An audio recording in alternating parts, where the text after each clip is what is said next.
Ahoj, srdečne vás zdravím pri natáčaní nového tutoriálu s možnosťou, ako nahrať dokumenty do svojej kancelárie, do svojho ofisu.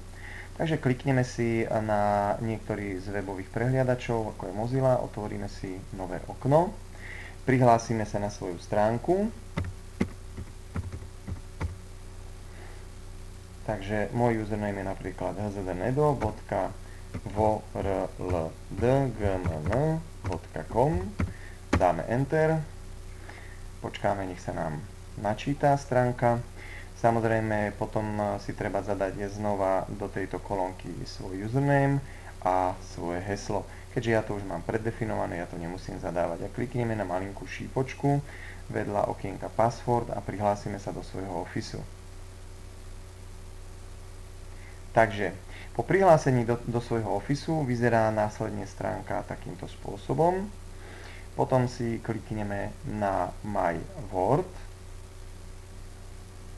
a tu na ľavej strane máme menu nášho ofisu a klikneme na Profil. Po profile sa nám rozroluje takéto menu, kde musíme ísť na kolónku Dokument Upload, to znamená nahrať dokumenty, takže klikneme na tento link a zobrazí sa nám takáto stránka. Takže tu vidíte už, že ja mám už nejaké dokumenty nahraté, ale pre tých, ktorí ešte nevedia, ako dokumenty nahrávať, tak si to názorne ukážeme. Najprv si zadáme, aký typ dokumentu ideme nahrávať.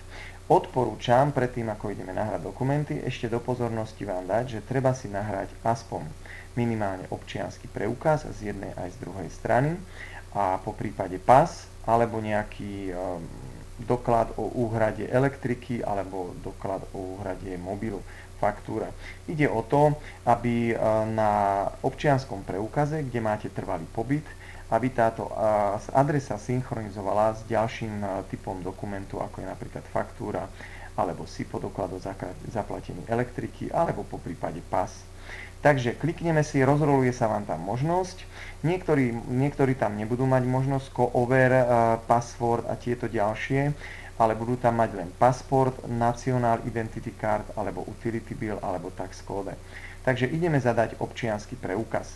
Takže zadávame tak, že dáme si National Identity Card, samozrejme zapíšeme si sem číslo občianskeho preukazu, napríklad SJ 345 678 a tu dáme prehľadávať. Musíme si tento dokument nájsť v počítači. Takže odporúčam samozrejme predtým, ako idete nahrávať dokumenty, je dobre si ich napríklad odfotiť a uložiť do počítača, alebo si ich oskenujete na svojom skenovacom zariadení. A uložíte si tento dokument niekde na plochu počítača. Takže dáme prehľadávať, rozroluje sa vám takéto dialogové okno a tu vidíte, že mám plochu. Pokiaľ tú plochu tam nemáte, tak si rozrolujete takéto menu a nájdete si, že tu je plocha, klikneme si na to a vlastne tu máte všetky napríklad veci, ktoré máte nahraté alebo nakopírované na ploche. Takže ja si teraz nájdem občiansky preukaz, dáme si O, ešte raz O a tu napríklad vidíme, že máme občiansky preukaz Milka 2 a občiansky preukaz Milka. Ja som si ich tak označil, takže Milka je napríklad občiansky preukaz z prednej strany, takže kliknem na to, dám otvoriť. Tu teraz ste mali možnosť vidieť, že ten dokument už tu mám. A teraz kliknem na Upload dokument.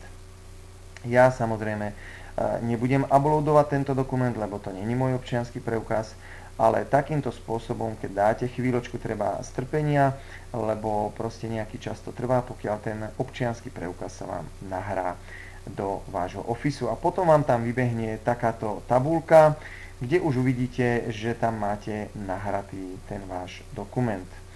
No a samozrejme tu vidíte, aká veľkosť je maximálna toho dokumentu. Odporúčam, aby veľkosť dokumentu nebola viac ako 2 MB. Odporúčam, aby bolo zhruba nejakých 500 MB ten dokument. A tu máte rôzne formy, môže to byť JPG, to je forma obrázku, väčšinou JPG a PDF odporúčam nahrávať. No a takýmto spôsobom si nahráte jednu stranu dokumentu, potom keď nahráte ten dokument, tak vám vznikne to, že tieto polička sa vám znova vymažú a zase si idem zadať druhú stranu svojho občianskeho, tak zase si zadám National Identity Card, tu zadám číslo toho občianskeho SJ 548, alebo ja neviem, vymýšľam si teraz samozrejme a zase dám prehľadávať a nájdem si ten občiansky preukaz na ploche. A tu ideme občiansky preukaz Milka 2, dám ho otvoriť, tu vidíte, že ho tam máte a dáte zase upload. A takýmto spôsobom si nahrávate ďalšie a ďalšie dokumenty. A takisto, keď si nahráte pasport, hej, teda pas, tu si zadáte číslo pasu a zase takým istým spôsobom prehľadáte a nájdete si, kde máte ten pas nahratý vo vašom počítači. No a samozrejme zadáte ten typ toho dokumentu, dáte otvoriť a zase si dáte upload. No a toto je vlastne možnosť, akým spôsobom si nahráte dokumenty do vášho Officeu.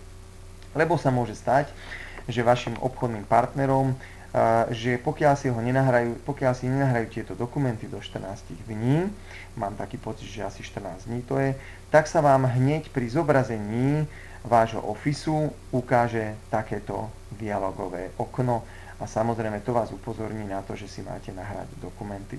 Takže myslím si, že toto krátučké videjko, tento krátky tutoriál vám pomohol na to, akým spôsobom si nahrať svoje dokumenty do svojho Officeu. Takže ja vám ďakujem za pozornosť a verím tomu, že vám toto videjko pomohlo. Ahojte.